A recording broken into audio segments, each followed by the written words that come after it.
Hello friend, কেমন আছো তোমরা সবাই? আশা করি ভালো আছো, আমরাও ভালো আছি। তো আজকে আমরা কলকাতার আলিপুর চিড়িয়াখানা বেড়াতে যাচ্ছি। তো চলো চিড়িয়াখানায় কি কি দেখি তোমাদের সঙ্গে শেয়ার করব। তো এই দেখো আমরা আলিপুরের কাছে মোটামুটি পৌঁছে গেছি। ওখানে আমরা হেঁটে হেঁটে যাচ্ছি চিড়িয়াখানাতে যাওয়ার জন্য। এই যে টিকিট কাউন্টার, এখানে আমরা এখন টিকিট কেটে নিচ্ছি। তো তোমাদের দাদাভাই টিকিট কাটছে, দেখতে থাকো। আশা করি তোমাদের ব্লগটা ভালো লাগবে। অনেক দিন আগে ব্লগটা বানানো হয়েছে, তো আপলোড করতে একটু দেরি হয়ে গেল। সানডে ছিল, প্রচণ্ড ভিড় ছিল। এই যে টিকিট দেখে নিল আমাদের। তো এখন চিড়িয়াখানার ভেতরে ঢুকে পড়েছি। ভেতরে দেখো কত ভিড়, মানে এখন তো ডিসেম্বরে গেছিলাম, তো এখনও ডিসেম্বর চলছে, লাস্ট ডিসেম্বর। তো এত ভিড় কি বলবো, আবার সানডে ছিল।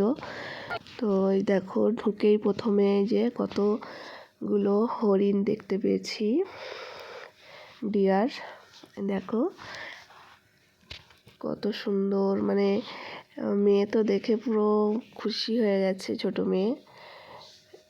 এত হরিণ দেখো কত সুন্দর লাগছে। ফার্স্টেই ঢুকে আমরা এতগুলো হরিণ দেখতে পেয়ে গেছি। তারপর এই যে কি ট্যাপারি বলছে, একটা বিদেশি জানোয়ার। দেখো অনেকটা শুয়োরের মতো দেখতে। তারপর এই যে দেখো কুমির, কত বড় বড় কুমির, সব রোদের মধ্যে শুয়ে আছে। কুমির দেখলাম। ভিড় দেখো চতুর্দিকে, কত লোক।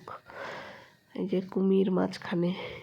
তারপরে যে কতগুলো পাখি দেখতে পেয়েছি, এগুলো হচ্ছে ময়ূর, এক ধরনের ময়ূর এগুলো। তারপর এদিকে হচ্ছে রাজহাঁস, বিভিন্ন রকমের হাঁস আছে এখানে। তো দেখো হাঁসগুলো ডাক ডাক। যাই হোক, চিড়িয়াখানায় দেখার মতো অনেক কিছুই আছে। তো আমি সব জায়গায় ভিডিও করতে পারিনি ভিড়ের জন্য।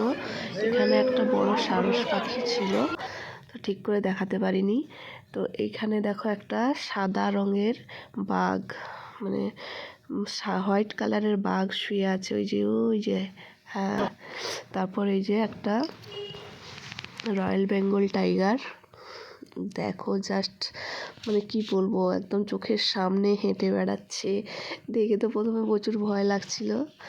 দারুণ দেখো। তো কেমন লাগলো তোমাদের আজকের ব্লগটা? ভালো লাগলে লাইক কমেন্ট করবে। Tata, bye bye.